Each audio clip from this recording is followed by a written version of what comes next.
Okay. ఏపీలో మరొక fire brand రోజా గురించి మాట్లాడుకుందాం. ఆవిడ అధికారంలో ఉన్నప్పుడు ఎలాంటి వ్యాఖ్యలు చేశారో తెలుసు అందరికీ.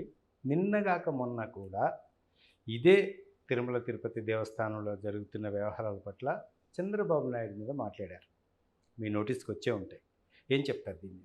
ఫస్ట్ ఆఫ్ ఆల్ మీరు ఫైర్ బ్రాండ్ అనే మాటను తీసేయండి. ఎదుటోడిని పంచులూడిస్తారంటే fire brand hour.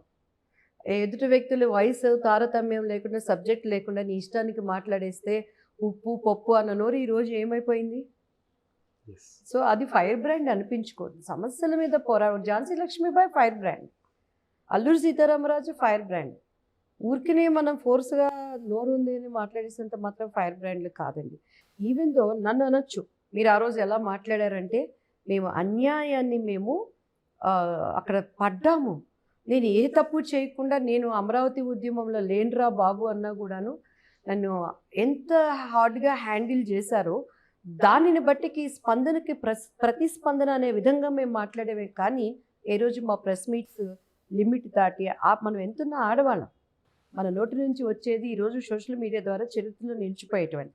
So first of all firebrand అనే ట్యాగ్ తీసేయండి, బూతు అనే ట్యాగ్ పెట్టండి. అది అందరికీ తెలిసిందే. సో ఆ ట్యాగ్ పెట్టండి ఆమెకు సరి కదా. రెండోది, నేను అంటే ఇప్పుడు వాళ్ళ గవర్నమెంట్ నేను అక్కడ లేను కాబట్టి పెద్దగా వినలేదు. కానీ బాబు గారు అంటే ఫస్ట్ నుంచి కూడా ఎక్కడ ఉన్నదో ఆ కక్షపూరితమైన స్వభావం ఉంటుంది, కానీ న్యాయమైన మాటలు లేవు అక్కడ. ఎందుకంటే నేను కూడా అప్పుడు ఒక 3 years టీడీపీలో వర్క్ చేశాను. అసలు అప్పుడు ఒకవేళ లడ్డూరి ప్రాబ్లం వాళ్ళది ఉన్నా చెప్తే దాని మీద కూడా SC ST అట్రాసిటీ కేసు పెట్టేవాళ్ళేమో తెలియదు కదా. సో ఒకవేళ నువ్వు అన్నట్లు చంద్రబాబు గారే తప్పు ఉన్నా, జగన్మోహన్ రెడ్డి గారే తప్పున్నా, సుప్రీంకోర్టు వరకు ఇది వెళ్ళింది కాబట్టి న్యాయ వ్యవస్థ అనేది ఎప్పుడు తప్పుడు స్టేట్మెంట్లు, తప్పుడు యొక్క నిర్ణయాలు ఇవ్వదండి. దోషులు తప్పకుండా పట్టబడతారు, శిక్షించబడతారు. ఇది తప్పు, ఒక మనోభావాలు దెబ్బతీసేటువంటి సున్నితమైనది ఈ విషయం.